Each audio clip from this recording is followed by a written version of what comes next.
Adventures post with Pallbearers?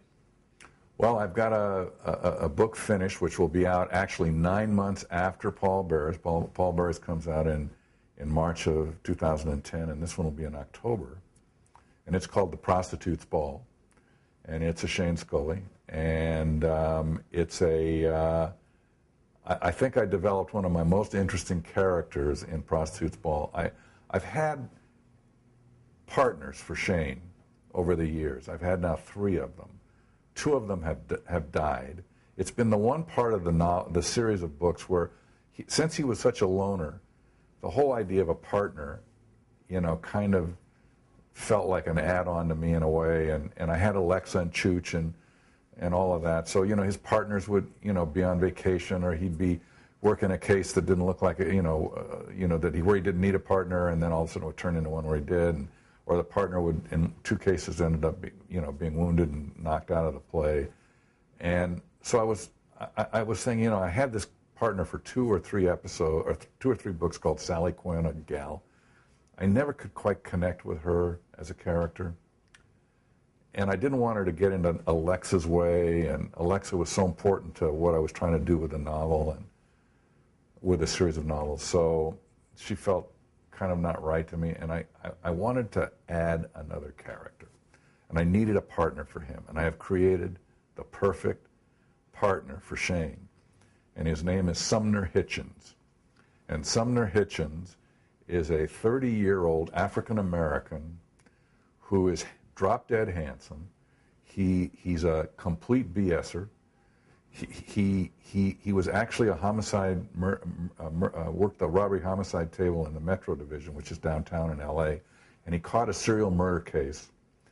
And this is all pre the opening of Prostitutes Ball. And the serial murder case was a guy who was drinking the blood of his victims, and he thought if he didn't drink the blood of the victims, that he couldn't stay alive. And Sumner Hitchens sells this story to the movies.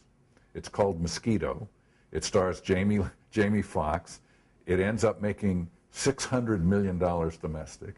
He has 2 back-end points. He now is a multimillionaire. He's driving a Porsche Carrera. He dresses out of GQ. He's got a $40,000 wristwatch. He's got a $4,000 home up in the Hollywood Hills. And he is so full of Ricky Tick that everybody, and he talks his way into Homicide Special, and he's the only unassigned detective up there. Everybody who's worked with him has thrown him back. They don't want him. Shane's partner, Sally Quinn, at the beginning of this book, has to leave and go home because she just had a baby, and the baby has been diagnosed with autism, and she wants to spend time and get it and work with the doctors on it. And Shane is certain he's going to get assigned the only unassigned detective up in Homicide Special, which is Sumner Hitchens. They call him Hitch. And sure enough, he gets this guy. And it is hysterical because they are the odd couple, and yet they are both the same guy also in a strange way. They're both complete, and as it works out, I mean, he's Eddie Murphy in Beverly Hills Cop. I mean, he's just a complete, and he's so much fun to write, and so funny, and so smart. And Shane begins to realize as he goes through this thing that this guy actually is a hell of a police officer. But everybody's misreading him. And so they end up, being the team. And now I'm writing my 2nd novel with Hitch and Shane together, and it's great. I'm loving him as a character. He's a perfect fit for because a police officer, especially a homicide detective, always has a partner. So to write him the way I was writing was sort of dishonest. I mean, these are still not, it's not a co-starring kind of thing where Hitch and Shane are in it together, but I needed a partner, and Hitch is sort of the important character, like Pop is in this book. He's sort of the important character in Prostitutes Ball, and then in the book after that, he's just more the partner. But when I'm in those scenes where Hitch and Shane are together, they're really fun. Then you talk about